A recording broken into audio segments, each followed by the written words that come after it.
Hello everyone, and welcome to Kernel of Wisdom's Mindful Moments. I'm Joelle. And I'm Alex. And today we are doing a video just for men.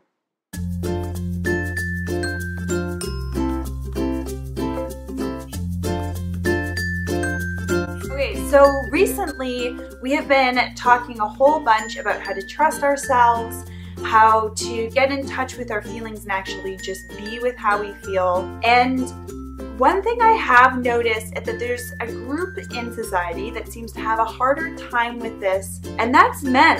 And Alex is particularly dedicated to helping guys sort all that out. So I thought you would benefit from hearing a little bit from her. So why don't we get her talking?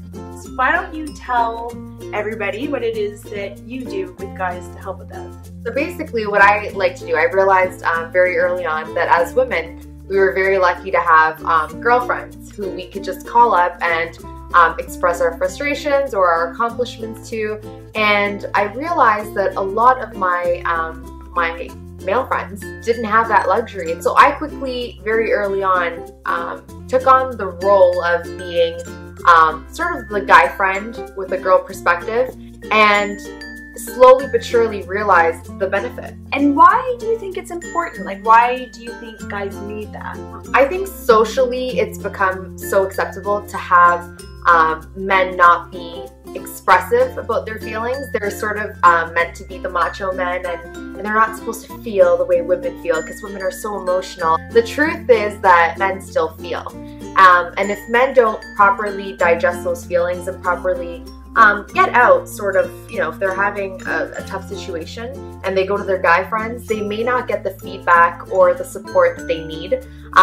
In fact, they may actually just be kind of shrugged off. They need someone to talk through and discuss what's going on. It's just as important.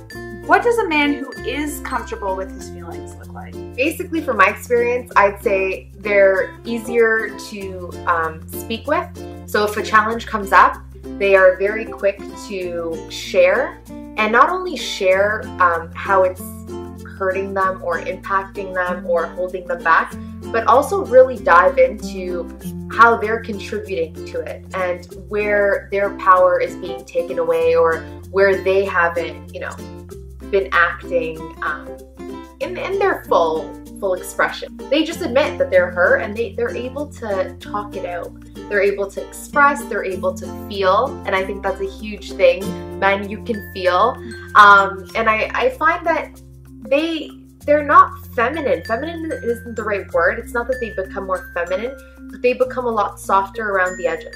It's so beneficial for them and for the people in their lives. And for any guys out there that worry that it makes them seem less masculine, I can say, at least from my perspective, is that I find guys who are able to do that to be so much more confident with themselves that they seem even more masculine to me somehow, and definitely even more attractive. I definitely agree. I'll vouch for that. I think that a man that can stand in who he is and just literally just be himself without having to pretend, and can express his happiness, can express his sadness, can ask the right questions, or, can step into those conversations that most men will run from. So the other question I know I have, because as someone who's worked in meditation with a lot of men, you get a lot of questions about it, is how do others react to this? Kind of the good reactions and the bad. I think it's actually quite funny. I started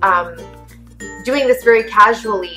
Actually, at first it was just very natural. I didn't actually feel like I was doing anything. It was a very natural way of being. So when I started thinking about, like, okay, Alex, how do we make this something that I can do for a living? Because this is where my heart is, and this is something that I truly, truly enjoy. And when I would share my idea or just share what I was up to, people would naturally, I won't say people, women naturally took sort of the negative stand. Not all of them, but some of them.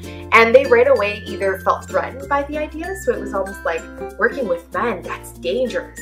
Or it became, well, working with men, that can be misunderstood, and there are like escorts out there. As much as it was crazy and I'm laughing about it now, this is something that I thought about 4 or 5 years ago.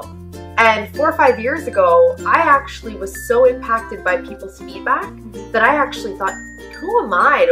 I'm going to work with men. Like, I don't want people to think negative things. And I would share the idea with men. I find they were so receptive. They actually had a reaction that I didn't expect. They actually thought it was a phenomenal idea. They quickly realized that it is definitely needed. There's almost this policing that happens when someone does try to get men to open up and to talk more about their feelings. If we all step up and we all own our feelings, and we all own that we're allowed to express them, it's gonna leave room for so much goodness.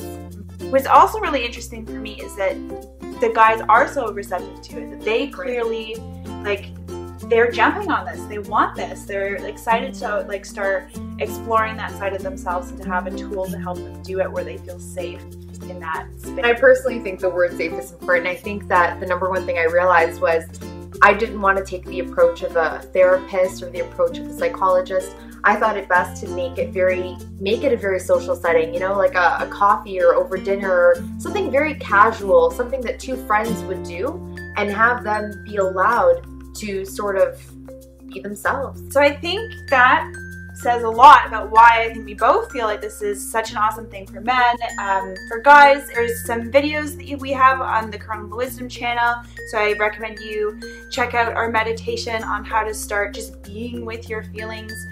We also have a video on just a tutorial about that, so how to start understanding your feelings and what feelings are actually trying to tell you, that they're not wrong, they're a biological, evolutionary response, so you shouldn't fight them, they're just part of being a human being.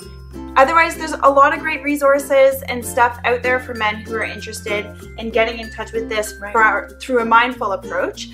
So there's all sorts of articles online. I know Mindful Magazine has come out with a few great issues lately that talk about men's issues in particular. The latest one is about healing our vets, how the military is using mindfulness to start working with a very male-centered community, and then also in sports. So the coach of the Seattle Seahawks and what he's been doing, bringing mindfulness to that team there. So I actually would recommend that men check out Jordan Gray, so Jordan Gray Consulting, I believe it is, .com.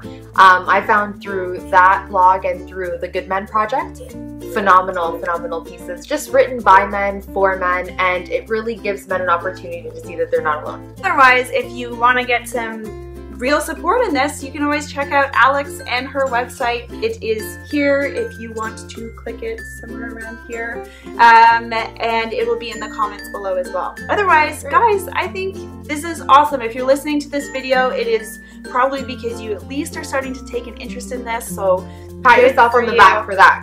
That's step number one. If you have any questions for Alex or I, please feel free to post them in the comment section below. And otherwise, happy meditating and have a great day. Ciao.